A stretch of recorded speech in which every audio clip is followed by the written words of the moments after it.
Okay. Women of science fiction. And the place I'm going to begin is with Anne McCaffrey, the Dragon Riders of Pern. And I'm beginning with Anne McCaffrey because Anne McCaffrey is the first woman science fiction writer to win either a Nebula or a Hugo. And this is going to be the late 1960s, in fact, 1967. So imagine that. Up until 1967, a woman had never won a Hugo or a Nebula in science fiction. And she was the first one that did. Now, her first two novels, The Ship Who Sang and Restorie, are both interesting in that in The Ship Who Sang, the central character is a woman who is deformed young woman, young girl, basically, who is integrated together with a spaceship and psychologically, consciously becomes the spaceship. And she turns into a powerful protagonist type figure. In Restorie, McCaffrey wrote that novel particularly because she was sick of all of the caricature type females in science fiction stories who were always being rescued because they were weak and fragile by the male heroes of the stories. In Restorie, we have a protagonist who was a woman, who was capable, strong, independent, et cetera, et cetera. So we have this conscious shift on her part mentally to try to write science fiction stories where the women are not weak. The women, in fact, are strong and capable, and the women, in fact, integrate and are empowered by technology.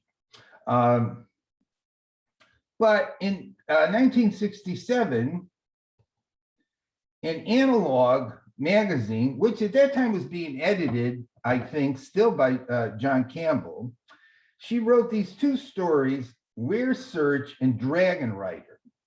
And these were the two stories that won the Hugo and the Nebula. Where Search won the Hugo and Dragon Rider won the Nebula. And the stories involve this idea, a starting point, that humanity has gone out into space, has colonized different worlds. And this one world that humanity colonizes, it turns out every number of years is attacked by these aliens, threads who come down out of space from another world that comes close to it. And humanity has had to fight these aliens off and has regressed back to an agrarian society. And on this planet are these giant reptiles, which through biological engineering, humanity has turned into these powerful giant dragons that humans bond with and ride on. And Where Search involves the story of a bunch of male human dragon riders searching for a new queen to oversee the whole human civilization of these dragons and humans. It's a very interesting, vivid story, done really well, where the central character is this young independent girl who is little by little convinced that she is in fact and should be the next queen. And she bonds together psychologically with a just having birthed golden dragon. And the dragons have various powers, such as telepathy and teleportation, and are very empowering beings for the human characters in the story. Dragon Rider, which comes next after that, I think is an even better story, and lengthy as well. But McCaffrey was just taking off when she wrote these two back in the late 1960s, because over the next probably, what is it, 1960, over the next 30 to 40 years, she wrote 26 novels in this series, The Dragon Riders of Pern. These are the first three, Dragonfly, Dragon Quest, and The White Dragon. The covers are all by Michael Whelan, who I had brought up before with the Integral Trees, and Whelan painted the covers for all three of those. And The White Dragon was the first science fiction book by a woman that made it to the New York Times bestseller list. And so McCaffrey made her career, the central accomplishment in her career, on these epical adventure tales of super powerful dragons, biologically engineered on this alien planet, written by humans, where the central character in the whole thing is a woman who is the queen of the dragons. She also started writing books for young adults in the series, and I have up there just 3 of them. She, in fact, wrote quite a few other ones, young adult series, Dragon Song, Dragon Singer, and Dragon Drums. And kept writing, in fact, almost to the end, partnering with other science fiction writers, but she definitely made her name with the Dragon series, and they're really great stories, definitely great stories. And highly recommend just even reading Where Search of Dragon Rider, which are both contained in the first novel, Dragonflight. But she opened the door for women science fiction writers in the late 1960s to start to win awards for the stuff that they were writing. But the second woman writer I'm going to bring up here turns out to be the most famous of all of the women science fiction writers, and unequivocally the most highly regarded science fiction writer of the new wave, Ursula Le Guin. Ursula Le Guin's parents were both anthropologists. She was highly educated as a youth. She ended up getting a master's degree in classical literature. Excuse me. She wrote, I think, 10 or 12 books of poetry. She wrote both fantasy as well as science fiction. The Encyclopedia of Science Fiction states that, along with Philip K. Dick, she is the most frequently analyzed and discussed science fiction writer within academia. She broke out of the boundaries of science fiction and became a highly regarded a writer in American literature. She has won awards outside of science fiction for being a great writer of American and world literature. The Encyclopedia of Science Fiction describes her as the speaker of wisdom for science fiction. And Ursula Le Guin was and you could see this from this one picture I have of her up there, she was a thinker. And she wasn't just simply writing science fiction to be cosmic, inspiring, enlightening.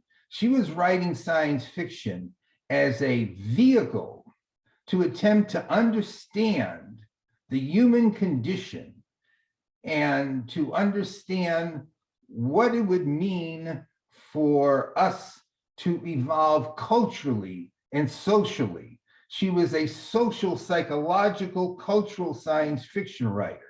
And her parents, again, remember, were anthropologists. And so she had this interest in cultures and different cultures. And indeed, the background there is the cover, another cover off of The Left-Handed Darkness. And notice that it is a yin-yang. And Ursula Gwen was exceedingly interested and identified with Taoism and the philosophy of the yin-yang, of the philosophy of balance and equilibrium. And so we don't get in her novels something like the good guys and the bad guys. What we get is we get these ideas about balance and harmony and equilibrium instead. Now, as I mentioned, she wrote fantasy and science fiction. And in fact, the first novel that she wrote that she gained any recognition for was A Wizard of Earthsea. And in fact, she wrote several novels on the fantasy reality of Earthsea. And the last one she wrote, Tahanu, the last book of Earthsea, won, it was either Nebula or a Hugo for best novel of the year. And Ursula Gwen explicitly rejected the distinction between fantasy and science fiction. So what she wrote, whether you could call it fantasy or call it science fiction, in her mind, it was all part of the same big thing. While in doing so, she actually ended up winning 8 Hugos, 6 Nebulas, and according to some sources here, I'd have to go check on it, 22 Locus Awards. She became inspired, another interesting little bit of trivia here. She became inspired to write science fiction, deciding that's the direction she should go in, after she read Cornwainer Smith's Alpha Ralpha Boulevard. And we talked about Cornwainer Smith a while back, and Ursula Gwen found his writing exciting and thrilling and colorful. And that's what got her into writing fantasy and science fiction, although she'd been reading it from when she was young. Her first 3 science fiction novels, Rokanon's World and Planet of Exile and City of Illusions, all took place in an alternate reality universe in which this one group of human-like beings from another planet settle countless worlds throughout the galaxy, one of which is Earth. And so what she sets up here in those 3 novels, which are called the Hainish novels, there's a whole series of them, is an alternate history in which we actually down here on Earth did not evolve from apes. We're actually seeded here, created here by aliens who came to us from another world. Now, she didn't win any awards for any of those 3, but that creation of the Hainish alternate reality was the foundation for her 2 most significant science fiction novels, The Left-Handed Darkness and The Dispossessed. The Left-Handed Darkness won the Hugo and won the Nebula. And interestingly, it's a story about a person from this alternate Earth who is an ethnologist who goes to establish relationships with this alien world that is populated by humanoids. But this alien world, there are no 2 sexes. Everyone seems to be some indistinguishable and uniform kind of gender or sex. And she becomes friends with the prime minister on this planet. And the people on this planet see this human ethnologist as a pervert because he is a male. And the human from the Earth has a great deal of trouble in communicating with and understanding these people because they're a different kind of culture, a culture where there is no sex or no gender, or it appears that way. Although the prime minister, from his point of view, it looks as if this prime minister is male-like. As the story progresses, the prime minister and the ethnologist become closer and closer psychologically, become friends with each other. And a positive emotional connection develops between them. And lo and behold, the prime minister turns into a female, which just jolts and psychologically shocks the visitor from the earth.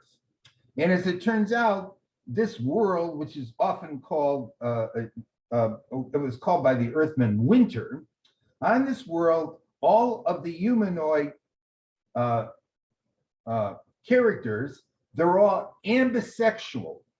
That is, they can become either sex, but normally they are neither. But they become one or the other sex when they develop a strong emotional bond with another member of their species. And at that point, they will turn into one of the two sexes, and the other one in the bond will turn into the complementary sex so that they can physically procreate together. So he ends up generating out of what he thinks to be a kind of male-like friend, a female version, which jolts him significantly. And so it's considered an interesting take both on alternate cultures and our notions about gender. And indeed, on this planet, everyone can be both sexes at different times. But even though The Left Hand of Darkness is frequently considered like one of the 10 or 20 best science fiction novels ever written, I think The Dispossessed, which she wrote a bit later, is a better novel. And it's a story about these two worlds, one of them being the moon around the other world. And there is a brilliant physicist who lives on a world, one of these two worlds, and this world is an anarchist world where no one has any personal possessions. There's no private property. There's no capitalism. Everyone has as much freedom as possible, but it orbits around a capitalist competitive world that's kind of a parody of our own world. And he has developed this this scientific theory about time, which is going to allow for instantaneous communication across the universe. And the fascinating thing about The Dispossessed, right on the surface, it's this really good blending of hard science fiction with soft science fiction, because it's a comparison of two cultures. It's a question of utopia and dystopia. Which is the better of the two cultures? Is either of them better than the other one? But at the same time, it's a story about a scientist, and an introspective story about that scientist who visits, and he comes from the anarchist world, who visits the other world and is manipulated by the other world, because the other world, the competitive capitalist world, wants to take his discovery and turn it into warships, space warships. It's a highly intellectual novel. There's a lot of discussion in that novel about the nature of culture, about what is an ideal society, about what would be a dystopia, comparing these two worlds together with other worlds too as well.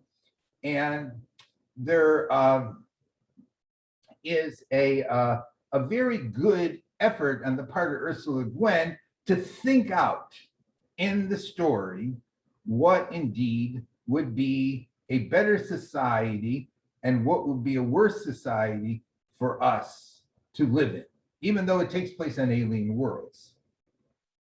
So highly recommend both of them. You probably read one or the other, and excuse my very brief summary of them, but I highly recommend them both. And although I tend to like The Dispossessed better than The Left Hand of Darkness. One thing I should just mention about The Left Hand of Darkness that I forgot as I was moving along through all of that, excuse me a second, is that it might be a bit of a puzzle. What does The Left Hand of Darkness mean? Well, in the book, there is a short bit of poetry. And it's a planetary poem from the anarchist world. Light is the left hand of darkness, and darkness the right hand of light. Two are one, life and death, lying together like lovers in Kemmer. And that's where the people will become one of the other sexes when they're in love. Like hands joined together, like the end and the way. And it's a Taoist poem. And so the left hand of the darkness is a reflection of her Taoist philosophy, which shows up in there. Now, in between writing those two novels, which one, the Hugos and the Nebulas, Ursula Le Guin wrote The Lathe of Heaven, which is also very Taoist. There's a lot of quotations of Taoism in that this novel in between. And The Lathe of Heaven did not win the Hugo or the Nebula, was nominated, but it won the Locus Award for Best Novel of the Year. And it's another novel about culture, about the different kinds of cultures, about human reality, about what will be a better world. Because in there we have a character who seems to have the power to, whenever he has these certain kinds of vivid dreams, alter reality and history for that matter in accordance with his dream. And he doesn't want to change reality. He doesn't want reality to be different than it is. But when he has one of these dreams, he wakes up and reality has changed and no one remembers the old reality. And he's sent to a psychiatrist, and the psychiatrist becomes fascinated with him and realizes that this man has the power to alter reality. And the psychiatrist thinks that we have all kinds of problems in the world today, and this guy has the power to change it all. And so let's have him dream things into a better world. And so one problem that the world has in this novel is overpopulation. So the man is asked to have a dream which addresses overpopulation. And when he wakes up, there's only 2 billion people in the world because the other 5 billion or so have died due to a plague. But that's not a very good way to resolve the overpopulation problem. And then the man also feels as if there's too much war going on among humans. So why don't we have a dream to deal with that one? And when he wakes up, everybody is cooperating together because, in fact, we've been invaded by aliens. And so we're at war with the aliens, but humanity is at peace. And then he has another wish that he expresses, which is we're two races. We tend to discriminate against people who have different colored skins. And so when he wakes up, everybody is gray, the same color. And it becomes rather comical, but at the same time, it becomes a lesson in thinking out a better world. Because if you were to think out a better world and you wanted to change something that was a problem with this world, then you could change it, but maybe the world you end up with isn't any better than the world in which you just wished away. And the question is going to be how this gets resolved at the end, because this man has this power, his unconscious does at least, to change reality due to dreaming.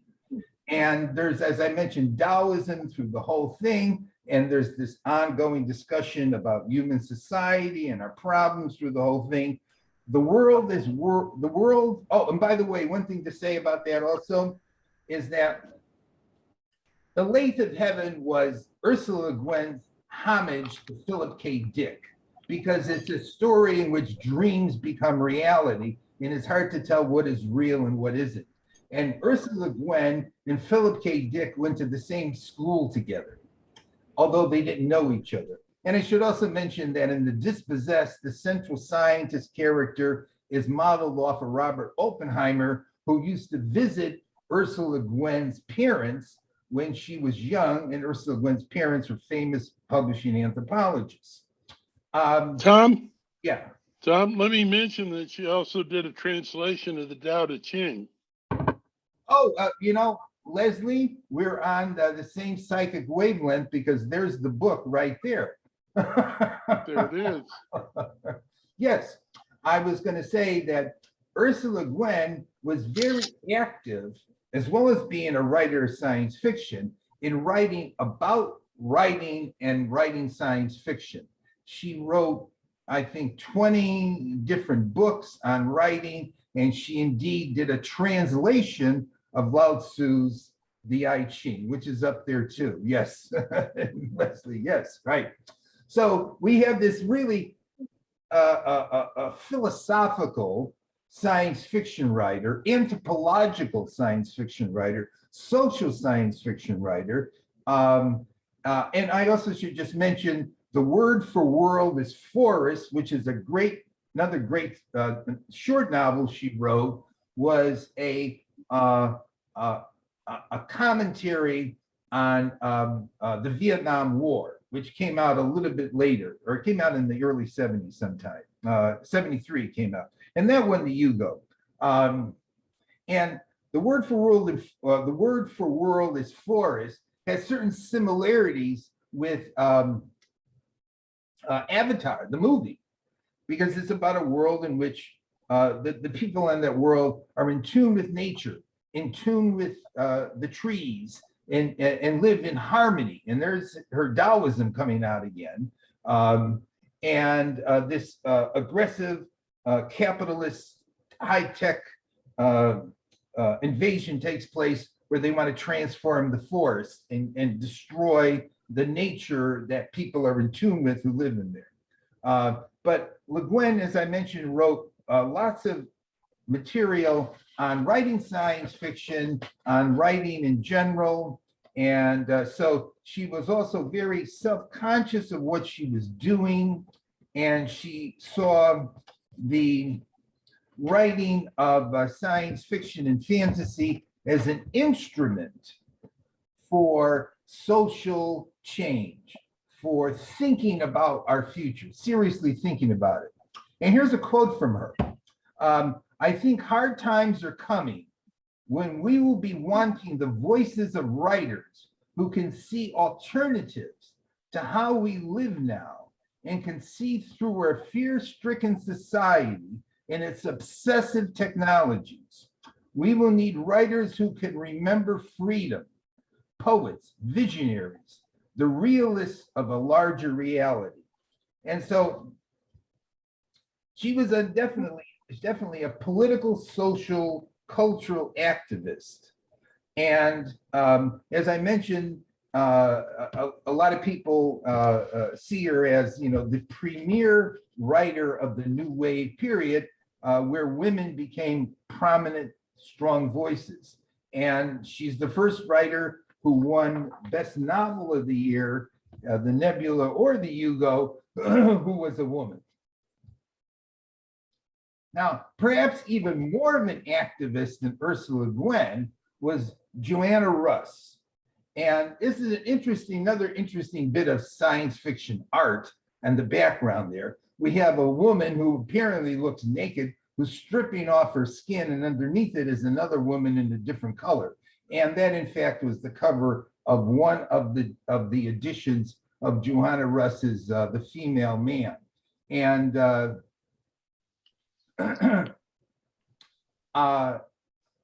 could mention the first few novels up there. We have strong female central characters. Joanna Russ was another highly educated science fiction writer with a master's degree from Cornell University. And she identified herself as a social feminist.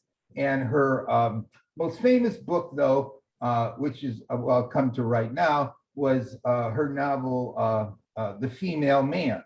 And The Female Man, in a lot of ways, captures the new wave, because it's not just simply about new wave themes, it embodies a new wave style, because it involves 4 different versions of the same character who live in alternate realities, and narratives go on for each of these 4 characters, one of whom embodies or represents Joanna Russ, whose name is Joanna, but there's 3 other ones, Janine and Janet and Jael, and each of them lives in a different reality. Each of them is telling the story from a different point of view, and these four characters begin to interact and cross over between realities. And they're all four versions of the same person, but in alternate realities. In one reality, there are no men at all. In one reality, men and women are at physical war with each other. One reality is like us, and one reality, there was no Great Depression or Second World War. And so it's a challenging novel to read because it's not like there's one first person protagonist or one single narrative going on, but there's this weaving together through these four different perspectives. And these four women, little by little, come together as a unified consciousness to eventually eliminate male suppression across all of their worlds. And it's usually considered to be the best expression of feminist science fiction ever written. And Joanna Russ, from early on, was very involved in not just simply writing science fiction and writing feminist science fiction, but in writing about feminist science fiction, because she saw science fiction as being a vehicle, a means by which to stimulate and push along the feminist agenda and revolution going on. And so she wrote lots of essays, collected into lots of books on feminism. People have written lots of books about her as a feminist science fiction writer and what she stood for. And so if you want to get a real feel for how one could be literary inventive and stylistically inventive and convey a feminist philosophy through the whole thing, in particular, females oppressed in our patriarchal society, read The Female Man. You might not even think it's science fiction because it's very strange, but indeed, I would say it's science fiction. It's been treated that way. Now, there were lots of other female science fiction, women science fiction writers who emerged during the New Wave. Susie McKee Charnas, Walk to the End of the World, which is a fascinating tale because it's almost like a modern day version of Swastika Night, the novel Catherine Burnham wrote back in the 1930s about a Nazi-dominated future world in which we have men who are homosexuals, who treat women like objects, and this is a future, imagined future world, and we have one woman in it who escapes this world. But it's a very good modern version of inspired by Swastika Night. We have, here's their second cap, by the way, Jeannie. Marge Percy, Women on the Edge of Time, where the central character is a Mexican woman who's put in a mental institution because she's falsely accused of being abusive to her children and ends up being contacted by a mind from the future where all of the various problems that we seem to face in contemporary human society have been solved. That is, all of the ideals or visions of the counterculture of the 60s and 70s have been addressed and rectified. But the problem is there's an alternate future that is just worse along the same dimensions as our present reality. And this woman has to try to do something to tip the scales so that the world that eventually emerges in the future is going to be the vision of what the counterculture has been saying, and not the vision, which would, and not the reality, which used to be a continuation of what presently is. Okay, and it's a very dark portrayal of the problems of today, just like Man, A Walk to the End of the World is a dark portrayal of the problems of today. And finally, Kate Wilhelm, as a third significant women science fiction writer, were late the Sweet Burn Sand, which won the Hugo Best Novel of the Year, in which various contemporary problems with pollution and disease and resources make everybody infertile, and the characters in the novel have to figure out how to keep the human race going and decide they're going to start cloning themselves, which seems to work, and that maybe in a few generations we'll be able to reproduce again. And it's a good mixture together of themes about sex and gender and contemporary issues with bioengineering. And as I mentioned, that one won Best Novel of the Year. Now, there's other women writers too that I can't even get to, but I would recommend, and this came out during that period, a series of collections of women science fiction writers writing about women in science fiction settings, all edited by Pamela Sargent. Women of Wonder, More Women of Wonder, and The New Women of Wonder. And then the two on the ends there, classic years and contemporary years. And I mentioned them all because what Pamela Sargent does in the first three, and I think in the other two as well, is gives a very detailed and thoughtful, intelligent history of women science fiction writers long before they became much more visible in the 1960s and 70s. So if you want to get a sense of the contribution of women science fiction writers all along the way, then these three first are very good anthologies to read because of Pamela Sargent's 40-page introductions to each of those three anthologies. So, man is an animal whose dreams come true and kill him. James Tiptree Jr. Being, I imagine, must be very simple. It is becoming, which is messy, and I am all for. Passing in any crowd are secret people whose hidden response to beauty is the desire to tear it into bleeding meat. I've had too many experiences in my life of being the first woman in some damn occupation. So those are some quotes by Tiptree that I just put up there to get a feeling for her thinking. Now, this is in the introduction to her second anthology. It has been suggested, and the introduction was written by Robert Silverberg. It has been suggested that Tiptree is female, a theory I find absurd, for there is to me something ineluctably masculine about Tiptree's writings. Now, that was written in 1975. That was 2 years before Tiptree announced that she was Alice Sheldon.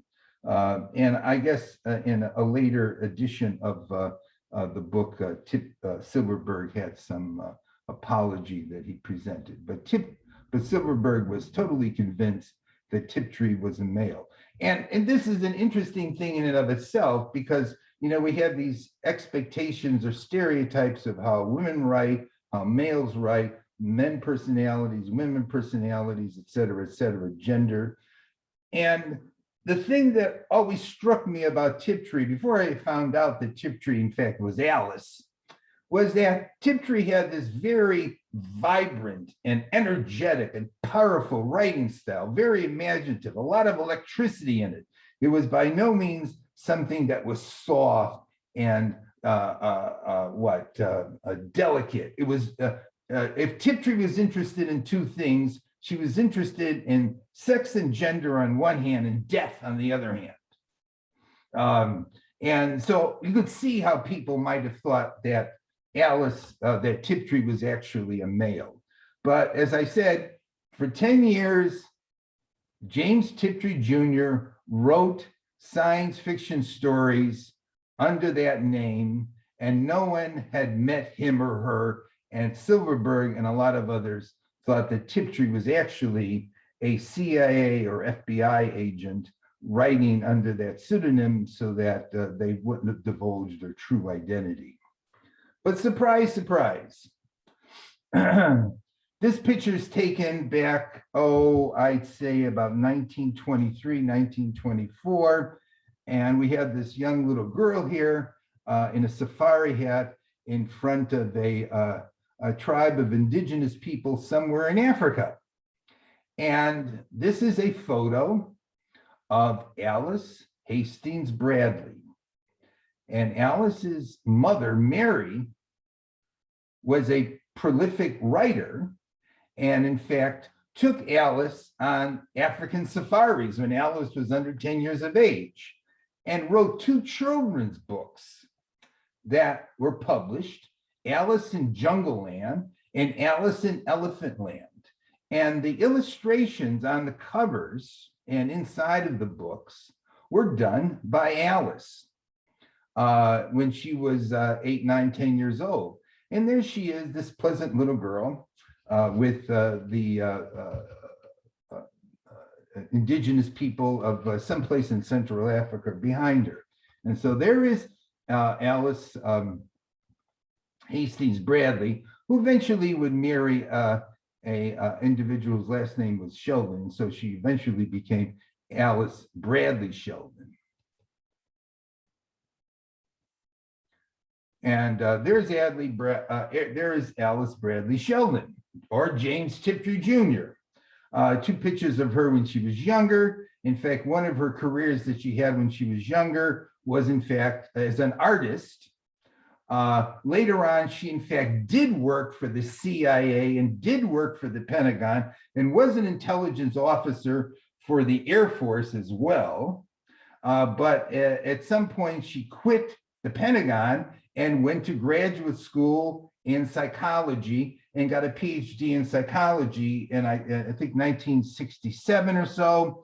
And after she got the PhD in psychology, she started to publish science fiction stories under the name James Tiptree Jr. And one of the science fiction stories that she wrote, which is one of her best, really good story, The Women Men Don't See. And that title actually clearly embodies the nature of Alice Sheldon James Tiptree Jr., because Alice Sheldon was a woman that men did not see. And in various ways, Alice Sheldon or Tiptree would give little hints or clues that maybe Tiptree was in fact a woman. This title was a dead giveaway. This story was actually nominated for Best Science Fiction Novella, and Tiptree withdrew the nomination because the nomination said it was a very perceptive story about women told from the perspective of a male author. And it's a story about 2 women who end up going to this secluded area, I think in the Caribbean, and are escorted by a couple men, and they're going in search of aliens, and they find the aliens, and they take off with the aliens. They're supposed to stay here on Earth with men who ignore them and treat them like furniture. Great story. And like I said, one of her themes was in fact feminism. But there's some different pictures of her from younger and from older times. And here's a number of her books up here. I've mentioned The Women Men Don't See, and Love is the Plan is Death. The Girl Who Was Plugged In, they made it into a movie for the Sci-Fi Channel, and it was a story about a deformed and paralyzed woman who was hooked up to a machine, which was hooked up to a beautiful body of a woman with no brain in her head, and she became famous on TV. And It was used as a commercial ploy to try to sell different products that were being produced by the people that were being sponsored by the shows this beautiful girl was on. And somebody falls in love with this beautiful girl, but only at the end realizes that what he's fallen in love with is the mind of a deformed woman who is embodied within this beautiful veneer. And it's another one of those tales about, of the reality and appearance, and what's behind the appearance. What is the real reality there? Her Smoke Rolls Up Forever, great title of a story, and it's based on the notion that the most powerful experiences that stay in our minds through our lives, the most memorable, are the most painful and awful. Very strong tale. Houston, Houston, Do We Read is about astronauts coming back to the Earth and having gone through a time displacement. What happens is that men have all disappeared and the women on the Earth won't let the men come back down again because they don't want to have to deal with men ever again.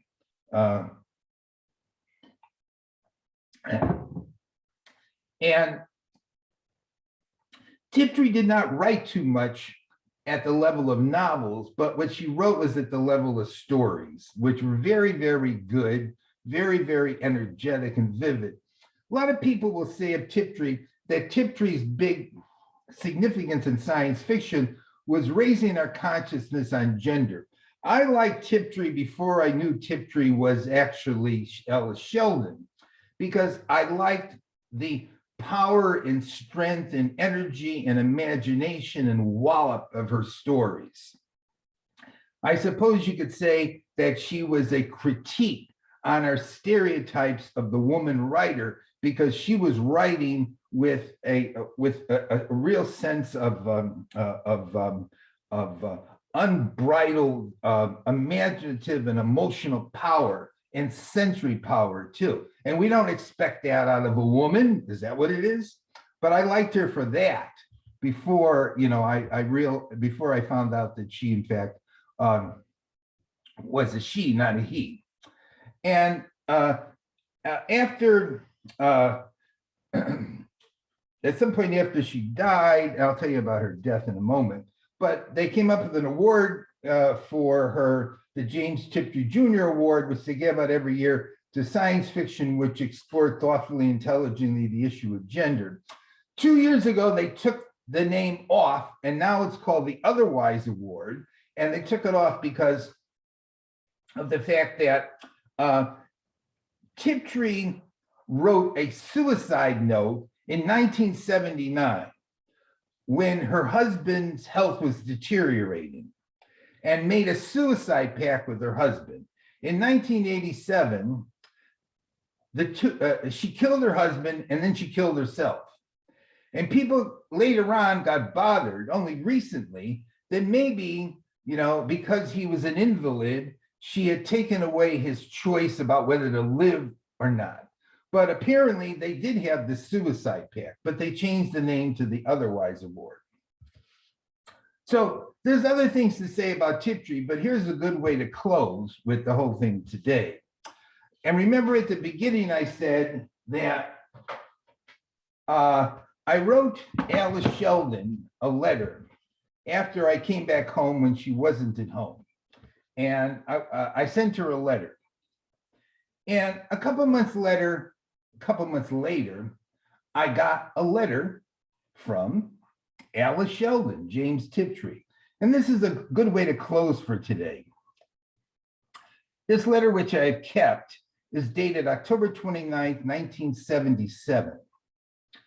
Dear Dr. Lombardo, or should I say Tom, this shamefully delayed response to your charming letter of the 19th of August is so late because I have just returned from being kidnapped to the remote North Woods.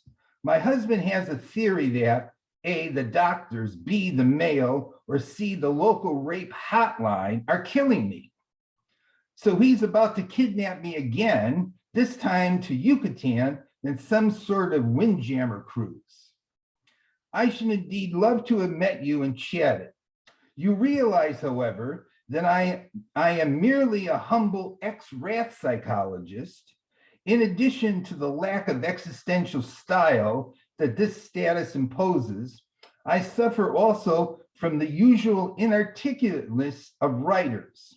I'm sure you have had the experience of gathering a group of brilliant minds on paper into one room and then discovering that all they wanted to talk about was how to cook veal meatloaf or what they took for colds, or most likely the horrors of the IRS or the latest sins of their publishers.